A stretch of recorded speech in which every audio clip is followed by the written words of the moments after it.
El día de hoy vamos a estar hablando de libertad. Algo nos tocó el presbítero en la escuela dominical esta mañana. Y bueno, vamos a plantear un poco, a hablar un poco más sobre esa temática. Cuando nosotros hablamos de libertad, nosotros por lo general tenemos un pensamiento utópico de esa palabra, ¿sí? Nosotros decimos libertad, o cuando uno está joven y dice quiero ser libre, uno piensa que pues la libertad es vivir sin límites, ¿sí? Que es no tener pues absolutamente nada que lo detenga y que eso es ser libre, ¿sí? Y eso realmente es una utopía. Eso realmente no es el concepto adecuado de lo que significa la palabra libertad. ¿Por qué? Porque nosotros como seres humanos, ya lo hemos dicho antes, estamos sujetos a muchas limitaciones, ¿sí?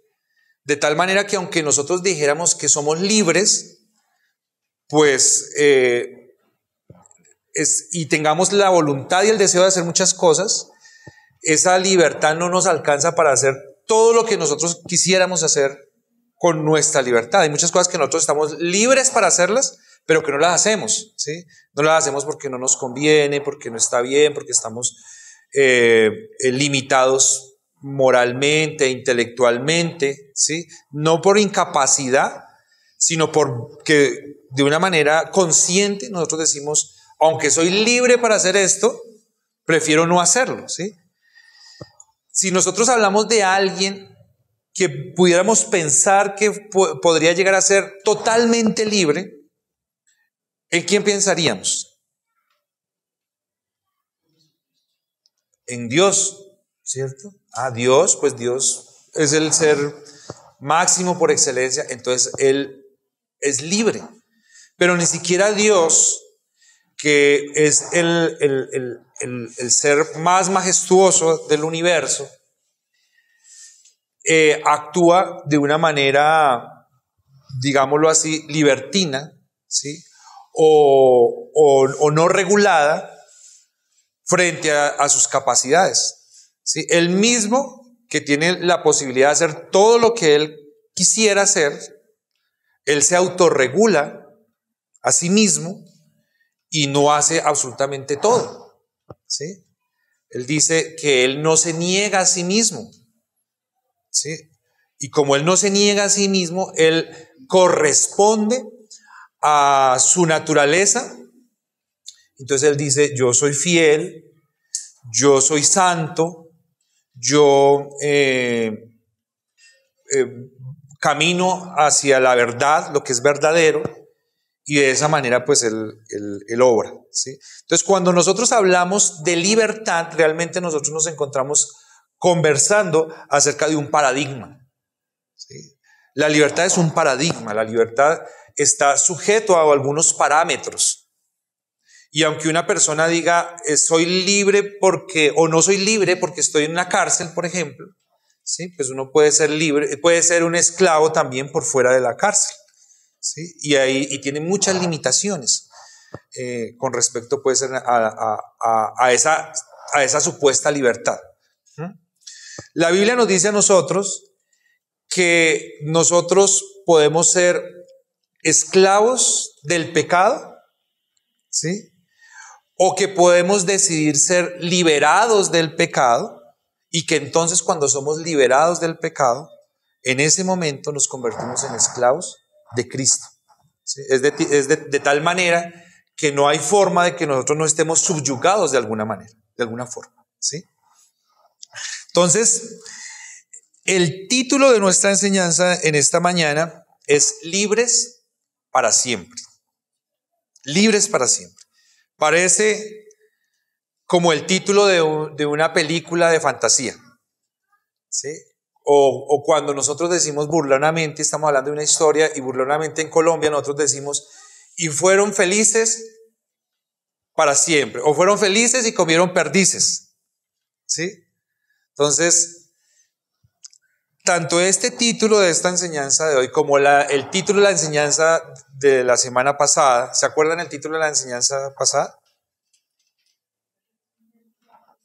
Perfectos para siempre, pues también nos parecen a nosotros que son frases utópicas, ¿sí? Que son frases pues por allá muy lejanas a la realidad del ser humano y muy lejanas a las verdades que nosotros conocemos. Pero cuando nosotros analizamos textos como los que tenemos hoy, pues nosotros podemos tener la seguridad, y como el que tuvimos la semana pasada, podemos tener la seguridad, el disfrute, ¿sí? La tranquilidad, el gozo de comprender que es cierto, que es una realidad que expresa las Escrituras para nosotros, y una de esas es que nosotros somos libres para siempre, hemos sido liberados para siempre.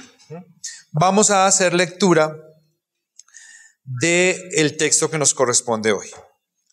Les pido que me acompañen, por favor, leyendo el versículo 17 y el versículo 18 de Hebreos 10. Dice: añade, y nunca más me acordaré de sus pecados y transgresiones, pues donde hay remisión de estos, no hay más ofrenda por el pecado. Amén. Libres para siempre.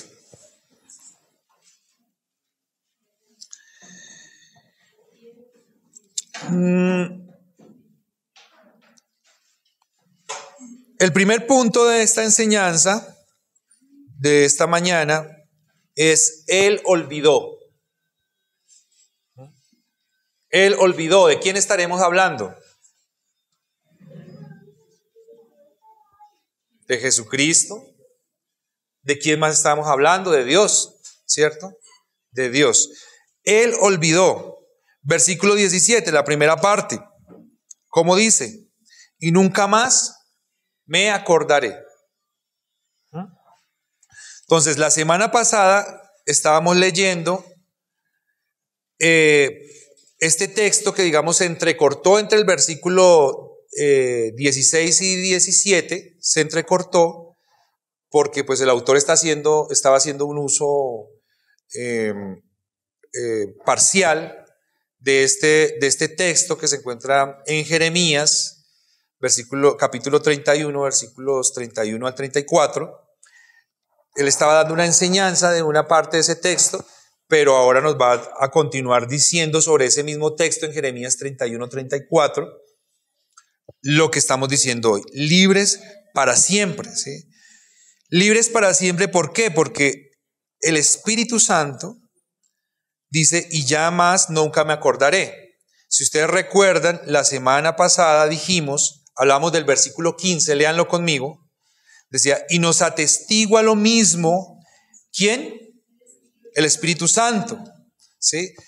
En el versículo 15 y en el versículo 16 que estudiamos la semana pasada, nos dice el autor que el Espíritu Santo estaba hablando. En el versículo 17 que nos corresponde hoy, dice: y añade. ¿Quién añade? El mismo que estaba hablando antes, que es ¿quién? El Espíritu Santo. Entonces tengamos claro eso, ¿sí? Esto que estamos diciendo hoy, que nos está diciendo el autor, es algo que ya venía diciendo el Espíritu Santo y que ahora le va a añadir lo siguiente. ¿Qué es lo siguiente? Lo que estamos estudiando y lo que vamos a estar mirando de aquí en adelante. Y lo siguiente que va a decir el Espíritu Santo es: y nunca más me acordaré, ¿sí? Es decir, son perfectos para siempre, y adicional, nunca más me acordaré. Él olvidó, ¿sí? Somos libres para siempre. ¿Libres de qué? Libres de una de las grandes consecuencias que tiene el pecado para el hombre, ¿sí? El pecado ha traído grandes y numerosas consecuencias para el hombre, pero pues de alguna manera se ha tratado pues como de sintetizar en pocos términos para poder digerir mejor esas consecuencias que ha traído el pecado, ¿sí?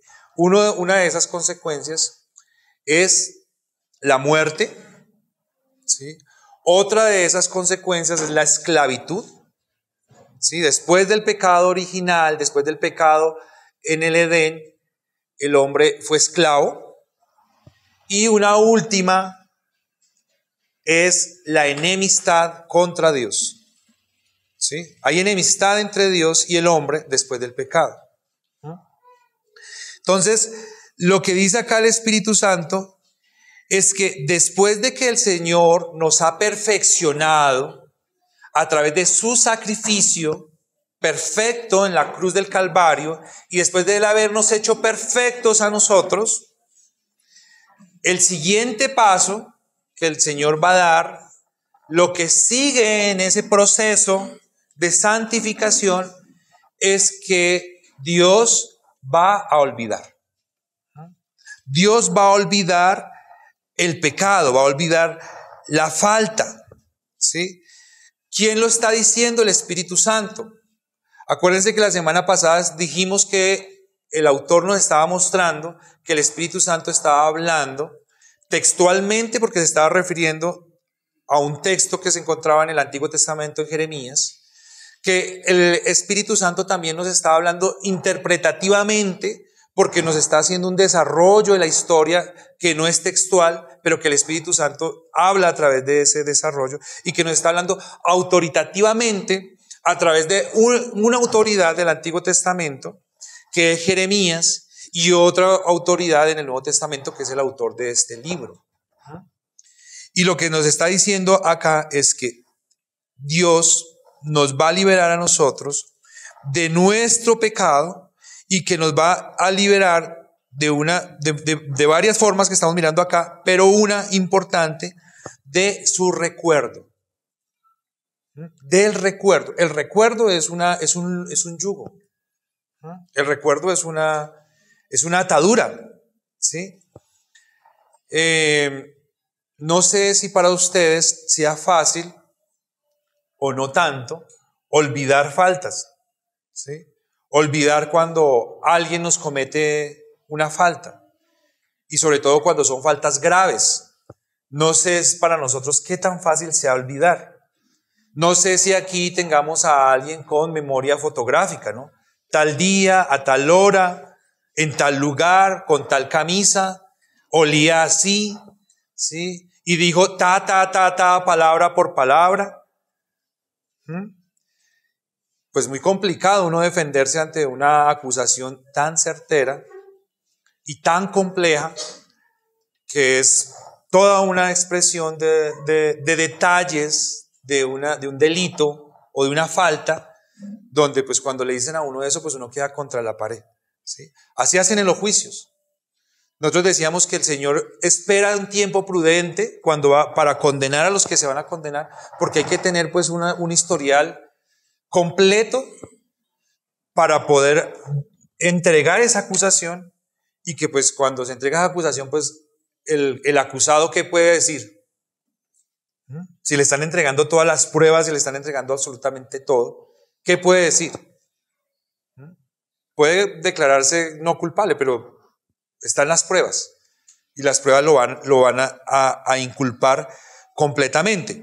Si eso pasa, mis queridos hermanos, en procesos legales en nuestro país o en cualquier otro país, ¿sí? Si eso nos pasa en las relaciones personales, yo vi aquí a más de uno riéndose, y no sé si se estaban dando codo espiritual y toda cosa. Si eso nos pasa a nosotros, ¿sí?, en la vida, ¿qué será si el Señor no tiene la disposición de olvidar?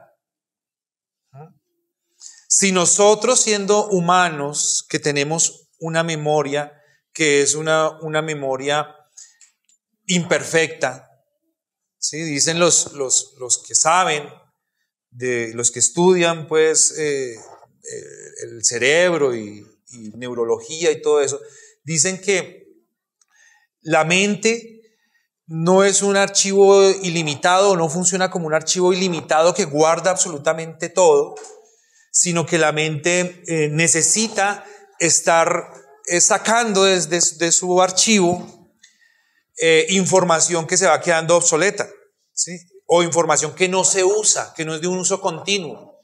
Entonces la mente va como renovando, y uno pues va teniendo como lo que necesita, lo que es importante en el día a día, ¿sí? De tal manera que dicen que nuestros recuerdos son susceptibles de corrupción o de corrosión. ¿Qué quiere decir eso? Que muchas veces no se recuerdan las cosas realmente como pasaron, ¿sí? Y como nosotros pues somos seres humanos que siempre propendemos a favor nuestro, cuando se corroe esa información en nuestra mente de un recuerdo, lo que nosotros hacemos es que al hacer la corrección de algo que nos falta, lo hacemos a favor de nosotros, ¿sí? Entonces eso pasa, hay sucesos que se han desarrollado hace muchos años y cuando nosotros los contamos, a veces ya se nos olvida una parte, no los contamos bien, los contamos mal, ¿sí? Pero los contamos a favor de ¿quién? A favor nuestro. Entonces a veces ahí se presentan las disputas. No fue así. Sí fue. No, así no era. Vea, acuérdese que no sé qué, no. Pero acuérdese que sucedió de esta manera. Y eso pasa en nuestras discusiones de memoria, ¿sí? Pero cuando hablamos de la memoria de Dios, ¿cómo será de terrible, mis queridos hermanos, uno pensar que uno se puede enfrentar a la memoria de Dios? Que dijo el salmista que para Dios un día son como 1000 años y que para Dios 1000 años son como el día de ayer. Si Dios recuerda todos los eventos de un año como si hubiera sido ayer para nosotros, imagínense los 100 años de vida que pudiéramos tener nosotros, ¿sí? O los 80 o los 60 o los que Dios nos dé. ¿Cómo sería?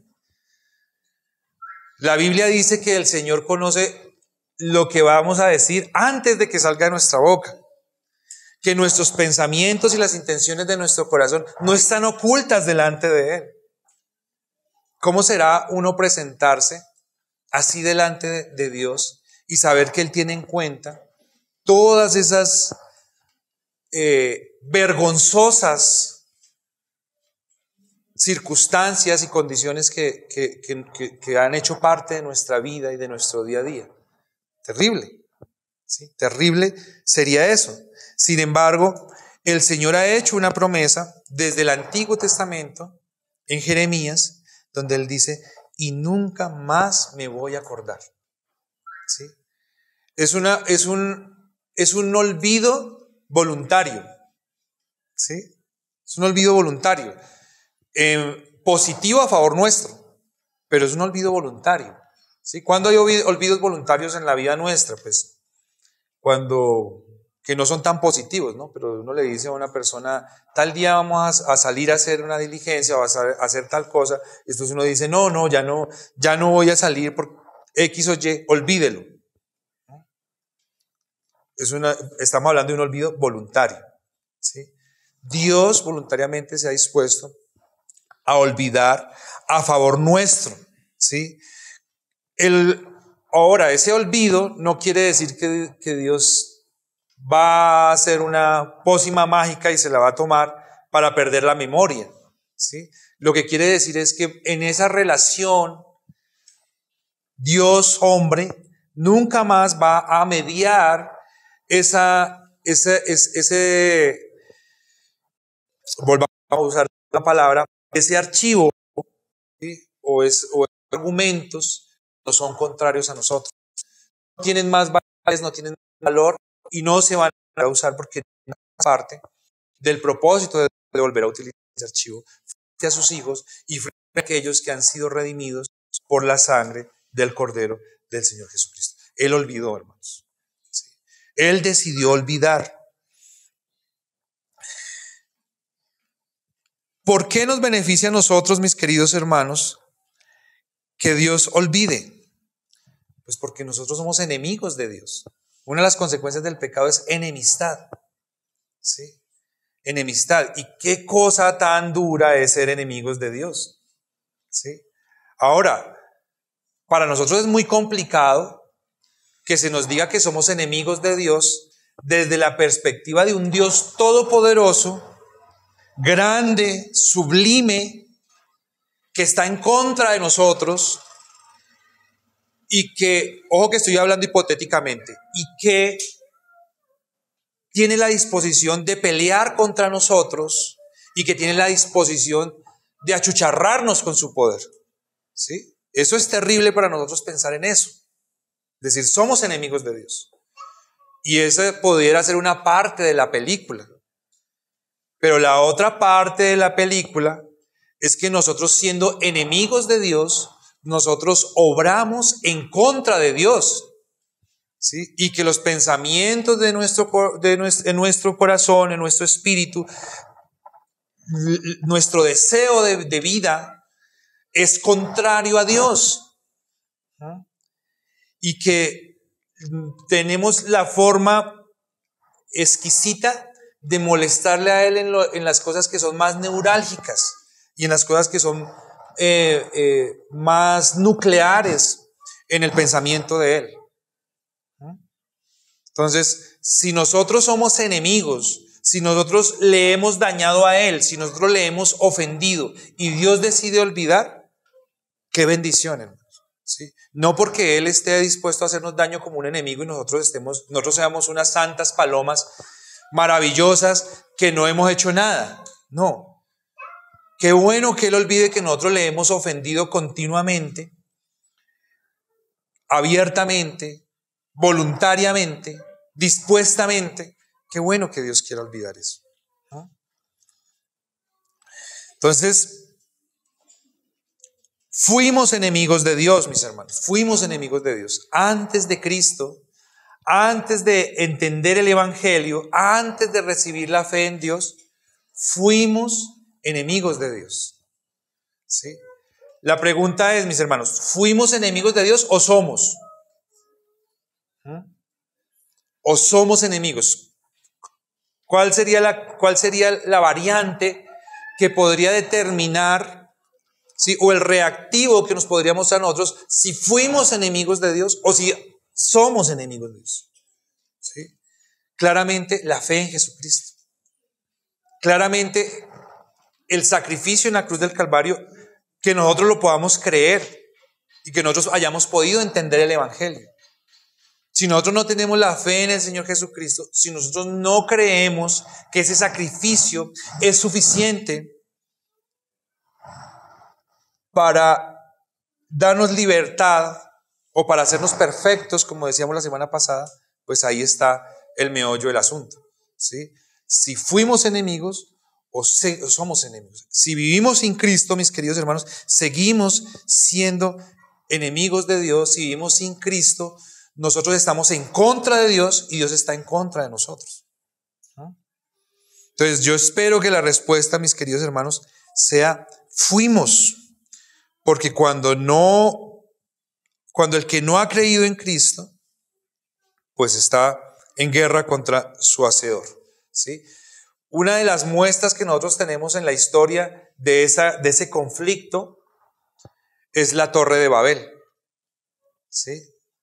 Porque bien hubiera el hombre, después de pecar, haber podido vivir a expensas de Dios. ¿Sí? Siendo un pecador y habiendo sido un ofensor, haber vivido a expensas de Dios, ignorando a Dios.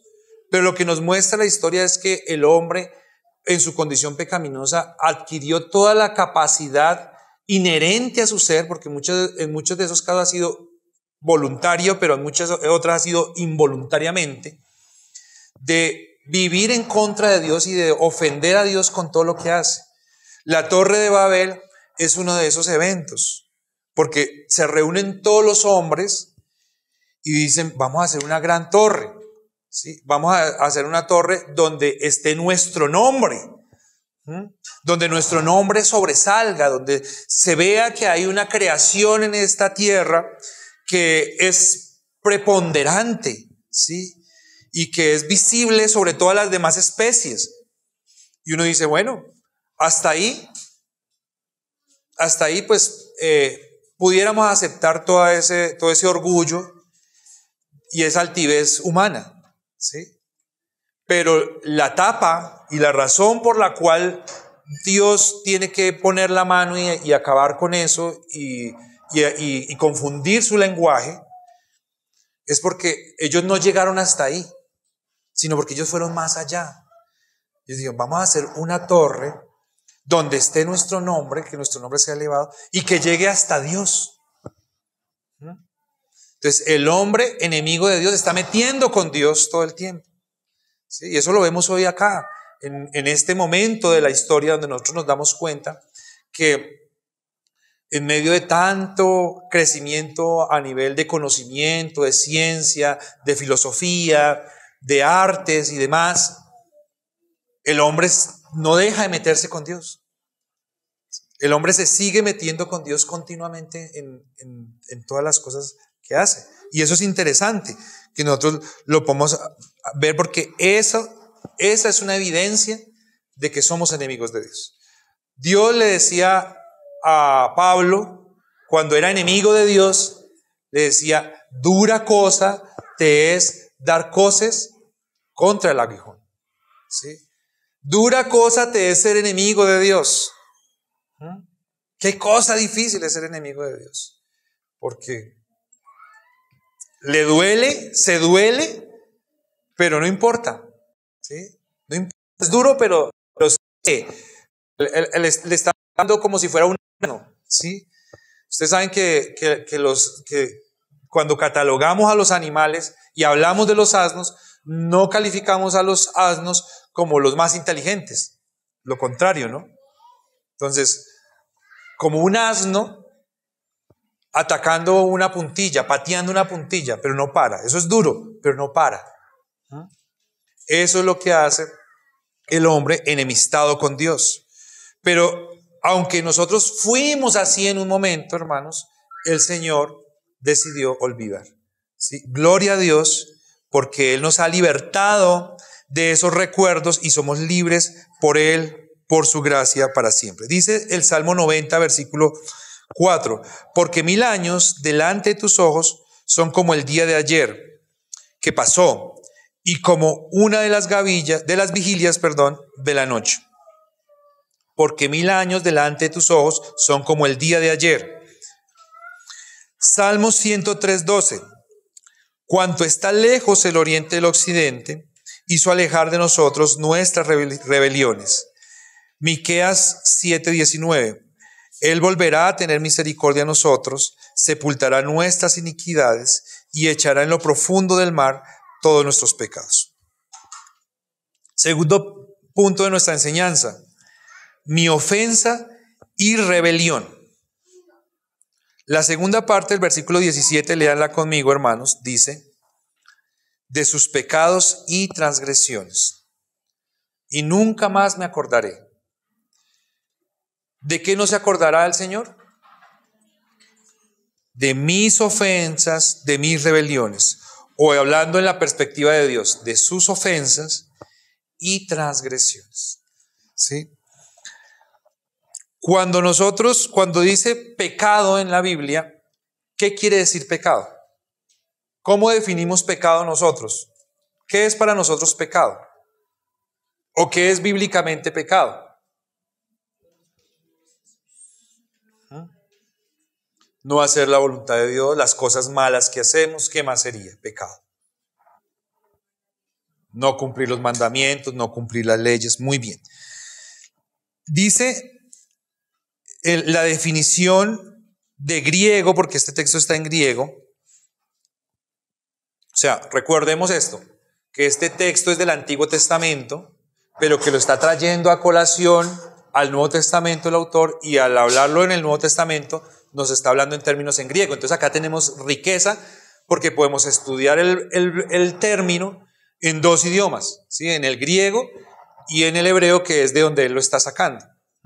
Entonces en el griego nos dice que el pecado es errar en el blanco, ¿sí?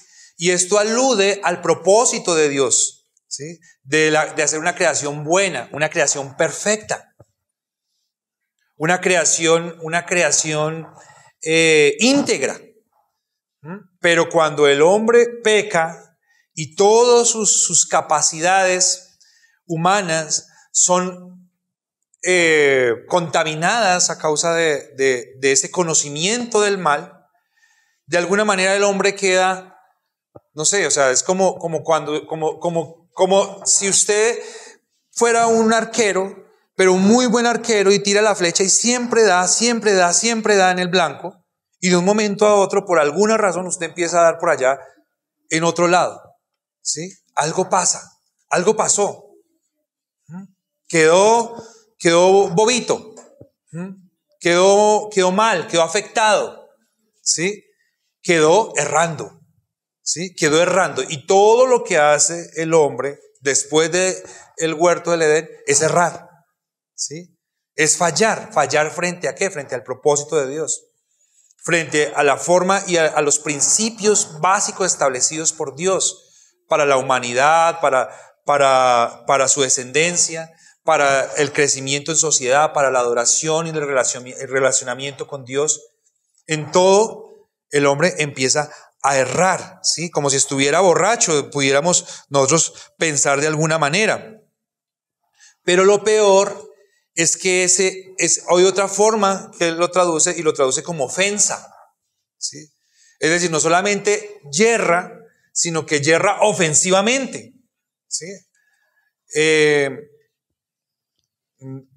No sé cómo ilustrarlo de una manera que no sea muy grotesca, pero básicamente hay formas en que uno se puede equivocar con una persona, o una persona se puede equivocar con uno, y uno las pasa por alto.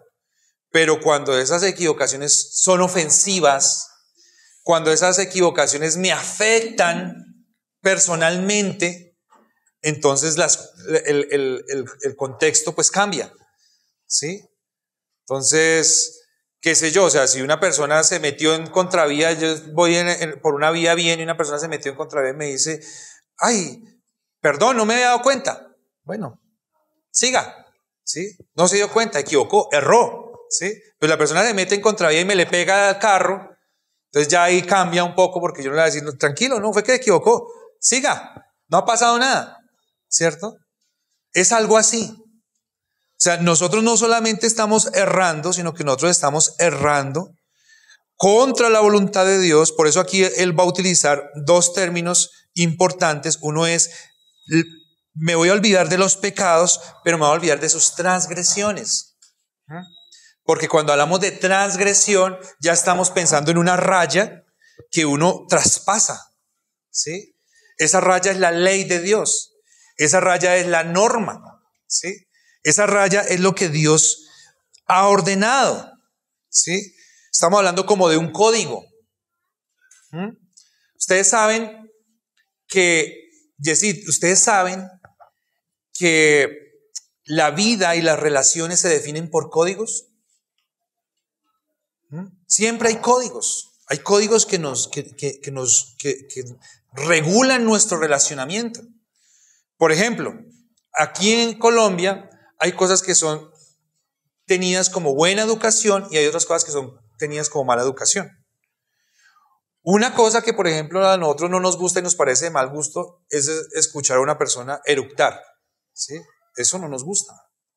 Pero ustedes saben que hay países en el mundo, en este mismo momento de la historia, donde eructar es tenido como una acción de cortesía, ¿sí? Donde se espera que la persona eructe porque es una acción que denota agrado o gusto. Es un código, hermanos, ¿sí? Es un código. Entonces, por ejemplo, en China, cuando a usted le sirven la comida, ¿sí? El que le está sirviendo está esperando que después de comer usted eructe, que usted diga, o sea, usted le está diciendo, me gustó mucho, ¿sí? Fue algo espectacular. Hay otros países en Siberia, alrededores, algunas islas donde el frío hace tanta mella en la gente que la gente, para no sacar las manos de los bolsillos, se saludan eructando. Sí, es un acto de cortesía, el eructo. ¿Sí? Y es un código. Entonces, lo que para nosotros no nos gusta acá, sí, para otros sí. Pero los códigos definen las relaciones. En la relación con Dios, el código es su palabra. ¿Sí? Y ese código pues define lo que nosotros tenemos que hacer con él y no. ¿Sí? Él definió el código. Él en el huerto del Edén dice, de todo lo que hay ustedes pueden comer, pero lo que es de este árbol que está acá, no coman. ¿Eso qué es? El código. ¿Sí? Es la ley. Si alguien rompe el código, ¿qué pasa? ¿Sí? Si usted le llega un chinito a la casa y usted no sabe nada de lo que yo le estoy diciendo y usted le sirve la comida y el chinito le dice a usted, qué rico, ¡ah!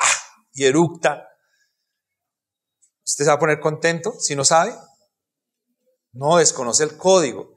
Y usted está desconociendo el código de él y él está desconociendo el suyo y está rompiendo el código y ahí hay una ruptura en la relación. ¿Sí? Entonces, eso mismo ha pasado entre nosotros y Dios, entre la relación nuestra y la relación de Dios. El código lo hemos roto, pero lo interesante es que en el ejemplo que yo les doy a ustedes, que les causa tanta risa, nosotros hablamos de un código donde la gente falta por ignorancia, ¿sí? Por ignorancia, física ignorancia. Pues yo no sé. Pero ¿qué pasa cuando del código a nosotros se nos dice y nosotros abiertamente, voluntariamente transgredimos el código? ¿Sí? ¿Qué fue lo que hizo el hombre? De ese árbol que está allá, no coma. ¿Y qué hace el hombre? Come. ¿Sí? Y hoy tenemos toda una normatividad en las escrituras. ¿Y qué es lo que hace el hombre? Voluntaria o involuntariamente, el hombre vive en contra del código. ¿Sí? Legisla en contra del código. Existe, socializa, proyecta su vida en contra del código. Eso es complejo, eso es complicado para nosotros, porque aún uno se da cuenta que en la misma iglesia cristiana uno encuentra personas que están convencidas de conductas que se hacen en la iglesia, como que son conductas que agradan a Dios, como que son cosas que Dios pide, pero cuando uno le dice, ven, pero ¿dónde está eso en las escrituras? Que es el código, no saben dónde está. ¿Sí? Lo hacen porque pues lo aceptaron así lo han conocido, pero no conocen el código. ¿Sí? Y pueden estar transgrediendo el código por costumbres, por dogmas. Y esa es la condición humana, esa es la condición nuestra. ¿Sí? Pero qué bendición, mis queridos hermanos, que el Señor ha querido olvidar nuestros pecados y ha querido olvidar esas transgresiones. La definición del término transgresión es ilegalidad. ¿Sí? Ilegalidad. Es decir, vivir en contra del establecimiento, vivir en contra de la ley. ¿Sí? No es una cosa así como tan natural como pudiera parecer que se está presentando, sino es como que todos nosotros somos unos rebeldes, ¿sí? Como que todos somos unos subversivos contra Dios, ¿sí? A menos que Cristo medie entre Él y nosotros. Si no está Cristo como mediador, nosotros somos subversivos. Nosotros nos hemos levantado contra el establecimiento, nosotros estamos promoviendo la anarquía, ¿sí? Promoviendo la degradación de esos principios establecidos por Dios, que son su palabra y que es la escritura.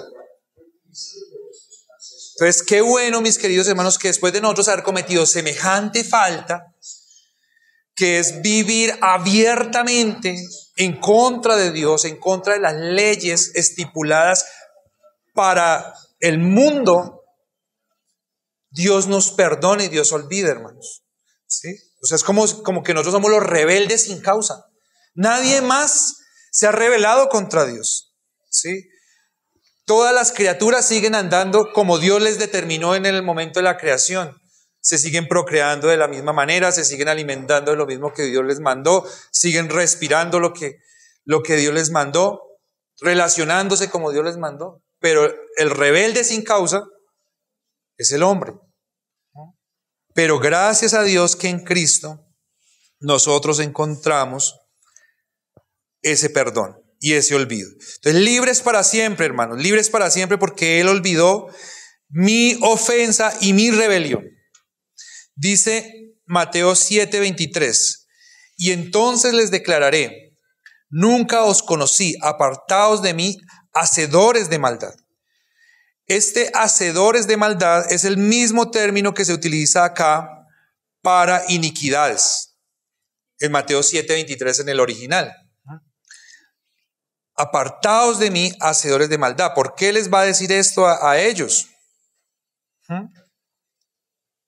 ¿Por qué les dice apártense de mí, hacedores de maldad? Porque no está Cristo mediando ahí.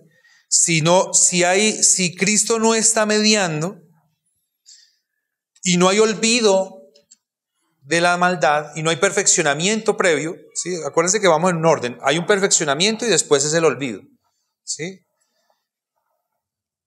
El Señor le termina diciendo a unos que se creen cristianos, a unos que se creen creyentes, les termina diciendo, apártense de mí, hacedores de maldad.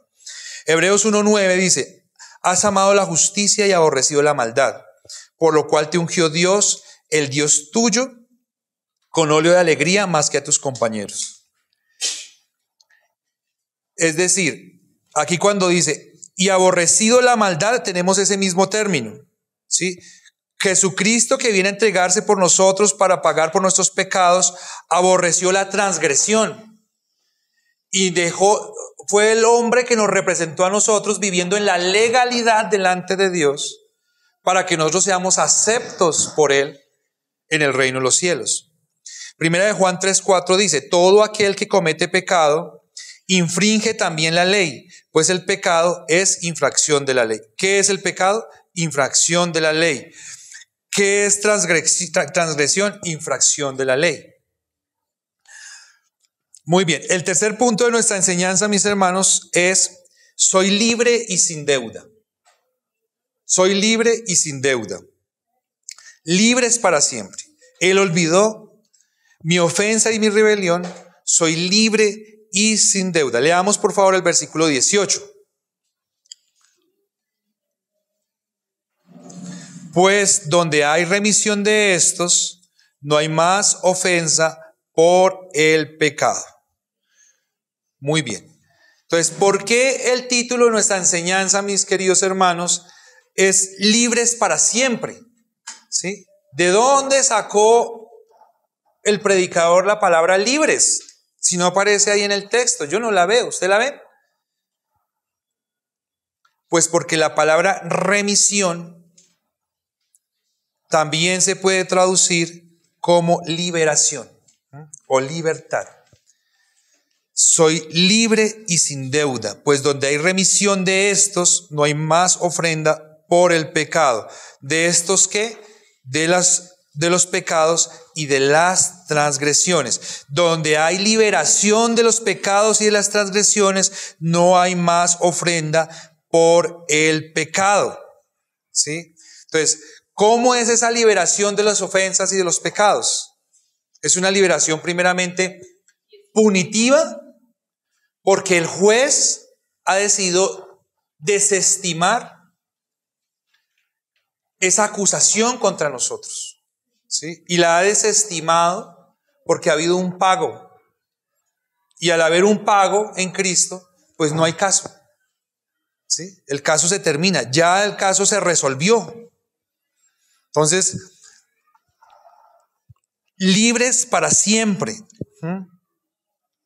Ahora, la libertad no solamente es punitiva, no solamente tiene que ver con el juicio de Dios, sino que tiene que ver con la relación con Dios. Porque éramos enemigos de Dios, ¿se acuerdan?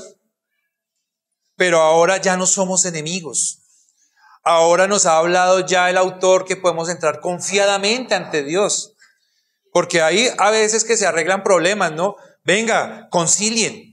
Sí, arreglen las cosas, les va mejor por las buenas. Listo, bueno, listo. Terminamos el problema judicial, pero váyase usted por allá y yo voy por acá. No nos volvemos a ver, no nos volvemos a hablar. No quiero saber nada de usted.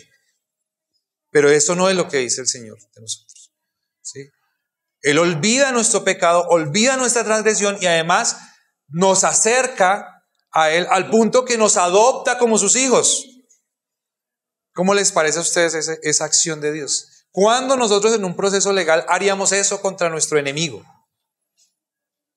Pero esta es la gran diferencia que tenemos entre Dios y nosotros. Somos libres, mis queridos hermanos, y la deuda se ha pagado, ¿sí? No hay una mejor condición para el hombre. No hay una mejor segunda oportunidad. A nosotros que nos gusta hablar de segundas oportunidades. No hay una mejor gran oportunidad. No la hay. La única mejor y más grande oportunidad que nosotros tenemos la hemos encontrado en Cristo Jesús. Libres para siempre. Se restaura la comunión. Volvemos a la vida. Ya no somos reos de condenación porque somos libres para siempre. Es decir, la muerte de Cristo en la cruz sella el primer pacto, que fue la promesa, abre el segundo pacto, ¿sí? Como el nuevo pacto, y lo establece como el pacto más importante, ¿sí? Como el pacto vigente, que es el que estamos viviendo hoy nosotros. Por esa razón el autor ha hecho un esfuerzo en que nosotros seamos capaces de desestimar la vigencia del antiguo pacto en el Antiguo Testamento y que nosotros entendamos que sobre ese antiguo pacto está el primero sin desestimar la importancia, ¿sí? Desestimamos la vigencia, mas no la importancia, porque Él es un fundamento o parte del proceso necesario para que lleguemos a Cristo. Entonces, hermano, lo que está diciéndole aquí el autor a la iglesia básicamente es: no se necesita nada más para la salvación sino Cristo, ¿sí? No se necesita nada más, ¿sí? Tenemos a Cristo, no se necesita más. O sea, ya anteriormente se necesitaban muchos sacrificios, ahora ya hubo un sacrificio y no se necesita ningún otro.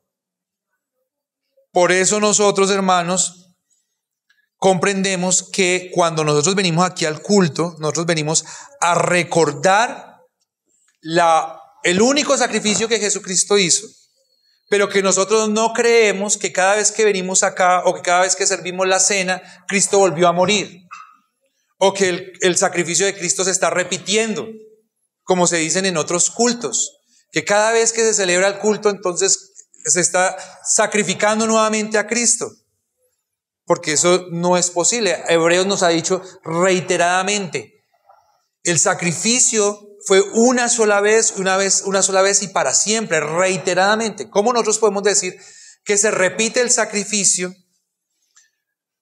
pero que fue una sola vez?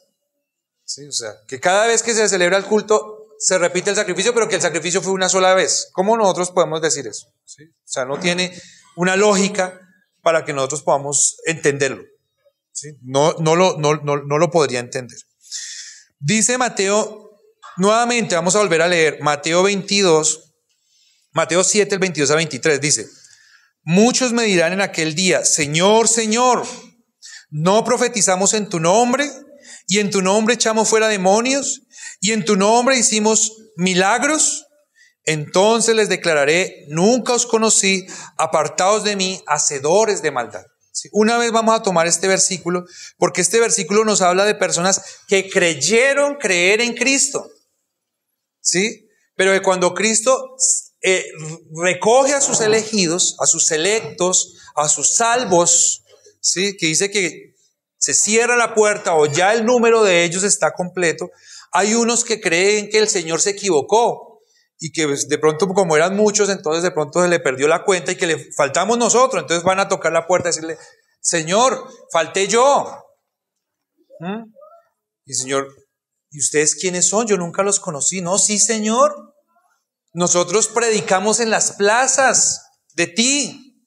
Nosotros hicimos muchos milagros en tu nombre. Y Él les dice, váyanse de acá, yo no los conozco, hacedores de maldad. ¿Sí? Es decir, yo no los conozco a ustedes porque ustedes son transgresores, porque ustedes viven en la ilegalidad, porque ustedes viven contra mi norma y mi código.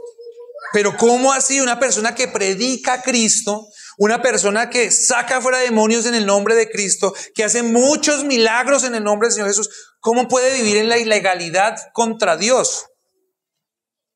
Eso dice el Señor. ¿Sí?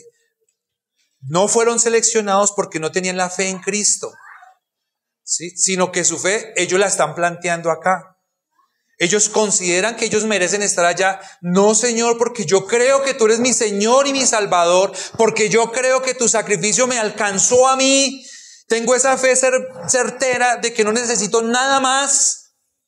Sino ellos están diciendo, yo merezco estar allá por lo que yo hice. Yo tengo grandes obras. Y el Señor, ¿qué les dice? Apártense de mí, no los conozco. Nunca sé quiénes fueron ustedes, aunque ustedes hayan dedicado su vida a hablar de mí.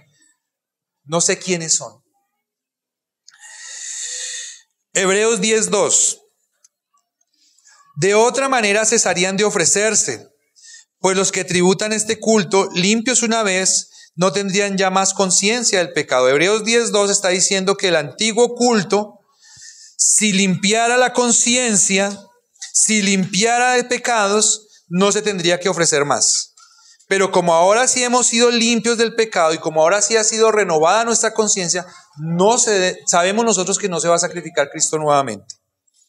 Hebreos 10:14 dice, porque con una sola ofrenda hizo perfectos para siempre a los santificados. ¿Con cuántas? No necesitamos más. No necesitamos sacrificarlo en cada culto. Gálatas 2:21 dice, no desecho la gracia de Dios, pues si por la ley fuese justicia, entonces por demás murió Cristo. Es decir, lo que dice Pablo acá en Gálatas 2:21, si usted considera que para llegar al reino de los cielos necesita algo más que solamente la fe en el sacrificio del Señor Jesucristo, usted está menospreciando a Cristo y le está dando mayor importancia a eso que usted considera que necesita de más para entrar al reino de los cielos. Por demás murió Cristo. ¿Para qué murió Cristo? Usted lo hubiera podido solventar con eso que usted hace o eso que usted cree que es más importante. Entonces, mis hermanos, somos libres en Cristo. ¿Qué preferimos nosotros? ¿Ser libres en Cristo o ser esclavos sin Cristo? Si somos libres en Cristo, hermanos, somos esclavos de Cristo. Si somos libres sin Cristo, somos esclavos del pecado, como lo es el mundo. ¿Qué preferimos nosotros, hermanos? ¿Sí? Somos esclavos en Cristo. La bendición, hermanos, es que al finalizar esta prédica, en otro lado les dirían a ustedes, decídanse. Pero la bendición, mis queridos hermanos, es que nosotros no tenemos que decidir. Ya Dios decidió. Ya Dios decidió. Somos esclavos en Cristo. ¿Sí? Somos libres en Cristo. Y de aquí para allá, el Señor nos lleva de la mano. Amén. Vamos a orar. Señor, te damos muchísimas gracias. Porque sabemos que no es de nosotros la fe. Sabemos que la fe es un don de Dios. Y sabemos que la fe es una gracia, es un favor, es un regalo, es un don inmerecido, Señor, que tú nos has querido regalar. Y te damos hoy muchas gracias. Porque no teniendo condición, Señor, alguna para presentarnos delante de ti, al contrario, el pronto que es nuestra vida, que son todos nuestros pensamientos, todos los que estamos aquí, desde el más pequeño hasta el más viejo, Porque sabemos, Señor, que aún el bebé más pequeñito te ofende a ti, es un enemigo tuyo y es un transgresor, es un pecador, merecedor del infierno. Tú, Señor, has querido tener misericordia de nosotros y has querido darnos la fe en Jesucristo. Y te damos gracias por eso, Señor. Te pedimos, Señor, que si alguna persona no cree en ti, no ha creído o hasta ahora está recibiendo esa fe, Señor, que seas tú, Señor, mostrando los linderos de la transgresión y de la salvación para que podamos ser edificados por este sacrificio. Nosotros sabemos que no podemos hacer nada más, Señor, que agradecerte. No podemos hacer nada más, Señor, que vivir la libertad, que disfrutarla. La libertad se disfruta, la libertad se vive. A la libertad se responde con acción, con vida. Y tú nos has dado esa vida, Señor. Te pedimos, Señor, que nos ayudes a corresponder adecuadamente.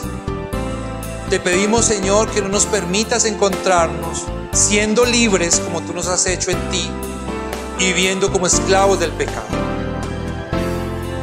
Es una gran contradicción. Pero sabemos también, Señor, que la santificación en la vida es un proceso. Te pedimos, Señor, que en este proceso, por más grande que sea nuestro pecado, por más persistente que sea nuestra rebeldía hacia ti, de ninguna manera perdamos, Señor, de vista que eres tú quien está obrando en nosotros y que tú eres mayor que toda nuestra pecaminosidad y nuestra naturaleza pecaminosa. Ayúdanos a vivir esta libertad, Señor. No sabemos cómo hacerlo.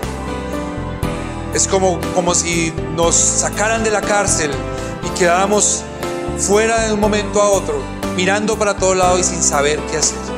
Dirígenos, Señor, oriéntanos, ayúdanos a entender que tu palabra es la guía segura para vivir esta libertad. Te damos muchísimas gracias en el nombre de nuestro Señor Jesucristo. Amén.